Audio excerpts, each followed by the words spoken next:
Hello everybody, what is up? This is Armgerman. Going to be casting a little bit more Starcraft 2 action for you today.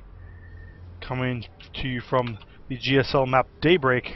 In the top position here on Daybreak, the two-player map, we have the blue Protoss, Lexor. And in the bottom left-hand corner of the map, the blue Terran, Fitzgen. Apparently there was some lag in this game. This replay courtesy of the subreddit /r/castit.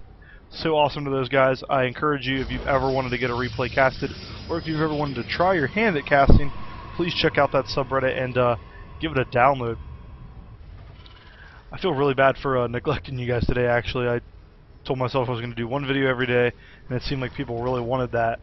But I took the plunge and reactivated my WoW account, so sorry about that. And I promise that I will keep up with the demands of the one video per day. But as you can see, a pretty standard opening here for both players. Nothing cheesy is going to go on. The 12 gateway is going down for the Protoss player Lexor. That's a little earlier if my Protoss builds are staying true to me right now. But the 12 racks did go down for the Terran player as well. So super standard out of him, and we are going to see the 13 refinery. So a very standard opening for the Terran and a very standard opening for the Protoss as well. Usually Terrans like to one barracks fast expand, but Fitz going to look like he's going to go for a little more old school style. Neither way is unorthodox. Both are still widely used at the top level. So it's really awesome to see him not being afraid to use this style. As that gas finishes, go ahead and throw his 3 guys in there, and that barracks is going to be finishing up here shortly. Scouts are out for both players, and both players are going to know what the other is doing completely. Cybernetics core did just now pop for Lexor, as you can see there in the top left-hand corner of the screen. And a second barracks going down for Fitzgen, so this is where he's breaking the mold a little bit. I'll be curious to see if he goes for the 2 racks Reaper, if he decides to go Marine Marauder stem timing. Be really interesting to see what he decides to do here. Only 1 gas and a reactor is going down on that rack, so it looks like we're going to see a lot of Marines. I'm going to guess Marauders, but then again, I don't ever want to be too sure. And that SCV is going to go over there and hide away, look to come back and scout again another day. Second gas did just finish for Lexor, and he will be looking to tech here shortly, so we'll know what the Protoss player is going to be up against. And oh, Lexor could be hiding a probe over here at the natural of Fitzgen. Will he drop down that proxy pylon and try to abuse? We'll have to see. Tech Lab did go down for Fitzgen in his main, so it'll be interesting. I bet we see him go for the never mind what I was going to say. He just plopped down a Ghost Academy. So really early Ghost here for Fitzgen. Definitely not standard at all, really. So I'll be curious to see what this heavy tech does and whether or not Fitzgen tries to respond with more economy or if he's just going to go all in. I'll be curious to see when he tries to expand here. Lexor has moved his probe into position in the meantime, and I bet we'll see a proxy pylon out of him as his warp gate research is about 50% of the way done, and 2 more gateways are about to finish. 1 stalker is out on the map and going to be scouting around here momentarily, trying to pick off any wayward Marines. Ghost Academy is done, and we're not seeing any Ghost production just yet for Fitzgen. I'm wondering what's taking him so long, and there it is. There is the first Ghost, a little bit delayed. That probe gets up there and gets killed immediately without scouting a thing and without dropping a pylon. I think kind of a wasted probe there by Lexor, a little bit of a blunder. But Warp Gate is just about done for the Protoss player in the teal, so we'll be seeing probably a little bit of aggression out of him. And if not a little bit of aggression, we're going to see him be able to better defend this Ghost play. Robotics facility going down here for Lexor, so we're beginning to see his tech. Keep in mind, all of this is off of 1 base, 3-gate robo, and warp gates are just now cranking open, so we're going to see around here and be curious to see what Lexor decides to do. I bet you with that robo we're going to see an observer, but I don't know if it's going to be in time for this push, and nav control goes to nobody right now, and Fitzgen having... Apparently there was a lot of lag in this game. As I said, I'm casting from a replay, as you can tell by the replay bar, so I actually have no idea. But this little push out here from the Terran player, Fitzgen, Supplies as they stand, 47 for Fitzgen and 37 for Lexor the Protoss. So Fitzgen with a bit of an advantage, and Fitzgen is ahead in economy as well. They're tied in workers, but the mules of the Terran are going to give him that supreme advantage. And it looks like these SCVs are going to come up here. They're going to try to build some bunkers, maybe get the contain. One sentry is here, and will he walk down this ramp? I don't know. He can't know that this push is coming, and he doesn't. And all of a sudden, there's just going to be a push at his door. Immortal is on the way. That'll help a little bit against that Marauder.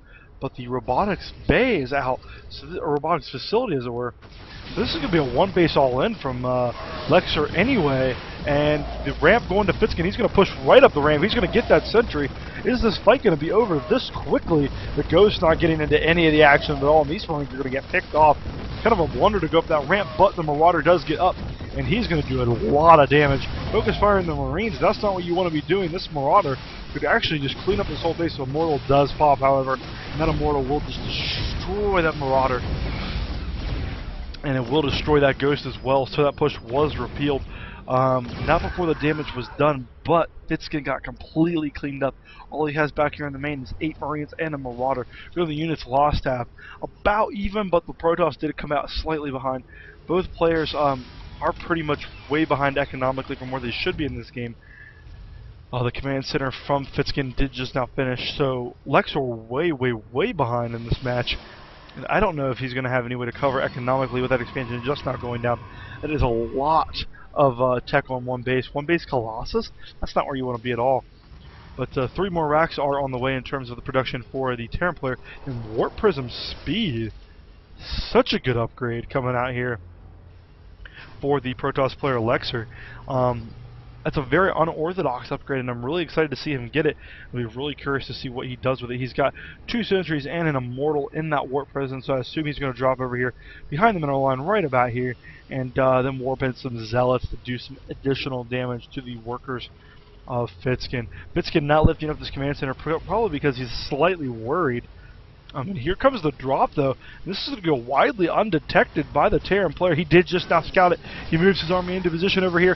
The force fields don't go off. There they are, the perfect force fields, trapping almost every worker in there. That Immortal not doing the damage to the Marauder like it should. One shot goes off before the Warp Prism picks it up. Not the most effective harass there. And Terran player does break that harass quite easily. One Colossus is just now about to pop for Lexor. And I don't know what he's planning on doing from this. Just going Colossus like this, he can't have the money to supply this. Like, look, he only has 55 gas. He can't afford another one. He can't even afford Thermal Lance. I don't see the Terran player losing this. Now, keep in mind, however, Lexor does have the Observer and the Natural, and he's going to have a complete vision of everything that's going on. But at the same time, I don't think that makes up for a lack of economy. Go to the income tab. Terran is ahead big time. 2 harvesters plus the mules. And at this stage of the game, and given the economic status of both players, that is a big blunder for Lexor to invest all that. However, Terran's so oversaturated, and as soon as I say that, making me look like a genius, is going to transfer a good group of Marines, about 18 of them over. Warp Prism did come over here, and it looks like he was trying to do some Colossus drop, or Immortal and Sentry drop harass. Didn't really work out in his favor, as these Marines were here to do some damage. That Warp Prism is going to turn around and go back home, and +1 ground weapons is on the way for the Protoss player Lexor, as well as 4 Zealots are warping in. But I really don't think those upgrades are going to come in time, as this little group of units does push here out across the middle of the map. And Lexor has no idea that this is coming, so as we can see here, he has no vision on the map at all. That Observer got picked off in the main by a great scan from Fitzgen. 2 more Ghosts and a Starport on the way, so he will be able to deal with these Colossus significantly. And 1 is parked in the main without extended Thermal Lance. These units could come up here and just pick off this Nexus, and that would spell disaster. The units are going to try to come down the ramp. 1 force field's okay. He bungles the second that doesn't even come out. And that Colossus is going to do a lot of damage to those Marines. But with that Immortal falling, that Colossus could die. Is he going to get it? No, it doesn't look like a poor targeting by Fitzgen, but he might just have enough to brute his way up there. No, 3 Stalkers do join from behind and kill that entire army, but not before a lot of damage was done by Fitzgen. As it stands, supply is about even, 64 for Fitzgen, 62 for Lexor. I really don't know who to pick for this matchup. Both players have been trading blows. Both players are very down economically. If I have to give it to anything, I would give it to Fitzgen, because he has simply been trading more cost effectively, 600 more minerals, he has saved in engagements than his opponent. Looking at the army tabs, army supply does favor Fitzgen as well, 26 to 21. And as you can see, the Warp Prism did try to come in and do some harass, but it did get met by some Marines. So he is going to try here and sit and pop into transport mode, but it's going to get picked off, and that's a huge blunder for Lexor, losing that transport ship as well as the ability to just warp in units anywhere like that. So huge. However, what is going on in Lexor's favor is the Colossus count is going in his favor. He is now getting extended thermal lance. He is constantly producing Colossus at this point. And Blink, well, Twilight Council, presumably Blink, is on the way. Once again, I'd like to check that army tab. 38 supply for Fitzgen, 37 for Lexor. So things are about even here. Lexor doing a good job of spending the leftover resources that he had, and is bringing this game back a little bit. This observer is making its way across the map, going to get a good scout off. But I really think, just like any Protoss versus Terran engagement, it's going to come a lot down to positioning. It's going to come down to EMPs and timing. So it'll be really interesting to see if the Protoss player hits with this upgraded advantage that he currently has at 1-0 over the Terrans. Oh, this could be a disaster. Oh, this observer is going to fly straight away into a turret. That's not what you want to do. Man, that probably had to hurt really bad. And as I said before, Blink is on the way, just now started. And 1-1 for the Terran is just about to finish. So until that second forge finishes for the Protoss, Terran will have the upgraded advantage, bringing it back quite nicely. Cloak for his Ghost is about to complete. It's about 80% of the way done, and that will mean that those Ghosts can walk up there without the Observer and just snipe it off. And it looks like we see Fitzgen loading up a dropship going to be dropping here. What kind of detection do we have to scout this out? Looks like nothing coming over here, unless this Observer gets super lucky, and it doesn't even look like he's on the right track. This drop could do colossal amounts of damage. One cannon is cutely placed here in the back, but that Twilight Council is exposed. That's a key piece of tech, especially when the Blink is 25% of the way done. And it looks like Terran does want to do a small push out right now, and wants to do a little bit of damage at the front while doing damage at the back. Keep in mind, this dropship is coming around up here at the top, and it's going to go unscouted up until right now. Now, what will a Protoss player do about it? His entire army is way out of position. Is he going to pick off that Twilight Council? He's not responding with the drop. Oh no, this entire drop can get picked off. What a blunder by Fitzgen. He could lose this whole dropship too. Will he lose it? He does. That's a quick way to lose 10 supplies of terrible there. Get your entire dropship picked off because you weren't paying attention. Now, here is the thing though. Terran does have a third base up and running with the Rich Vespian Geyser. All the Protoss just got his up, so he will be slightly behind in terms of economy, but that huge blunder by losing that dropship really probably just turned the momentum of this match into the favor of Lexor, even though he is down by 10 supply. Looking at the army supply, dead even in the army supply, 73 to 73. Fitzgen with the economic advantage in terms of workers, but still, if these two armies collided right now, I give the advantage to the Protoss player. A cute little factory play over here going to come and land down, but that turret will deter it. That turret will deter it. Isn't that good? Alright, probe transfer is going on here to the natural third of the Terran, and an observer, or another Warp Prism, excuse me. Looks like it is making its way over here to the base of the Terran player, and it is going to go unscouted. Now it depends. Does he have turrets in position? He does not. This drop could do some damage if not scouted correctly. But it looks like the Vikings must have caught something, and he is going to go over there and go chase. And if he loses another Warp Prism, that could be bad news bears. By the way, +2/+2 for the Terran players. Infantry is about halfway done, while just the first +2, the ground weapons, is on the way for the Protoss. So Terran will have the upgraded advantage. Oh, just outside the vision range of the Terran player is a Warpin of about 6 Zealots, and they're going to come over here, and he's not controlling all of them. Oh no, this could be a huge blunder. He could have done so much more damage, and these Zealots are just going to die for nothing. And they're going to be sacrificed as fodder as this Warp Prism does try to escape. Army of the Protoss is moving out, and it looks like the army of the Terran is trying to move out as well. Once again, let's check the army tab. 8 supply lead for the Terran. That doesn't mean a whole lot of anything, but I really feel like the army composition for the Terran is much more favorable. Ghosts and Marauders and Vikings are really good against this non-Templar based army. Be really curious to see how this engagement goes to Terran scans. I think he's going to want to engage here with his 30 supply lead. The game has been back and forth, but I think the composition here is greatly favoring that of the Protoss. Protoss player, great engagement for the Terran, and look at that concave. One Colossus will fall, and I bet you the entire ground army could step up here and take it all out. Second Colossus falls now. Third Colossus is under fire by the Bio. Fourth Colossus is under fire by the Vikings, and they fall as well. And look at that, the entire army of Lexor is getting obliterated by this Marauder force. Supplies plummeting for Lexor, 63 to 115 in favor of the Terran player. That last Colossus will fall. It's not going to make the least bit of difference. And looks like the Terran is just going to march up here.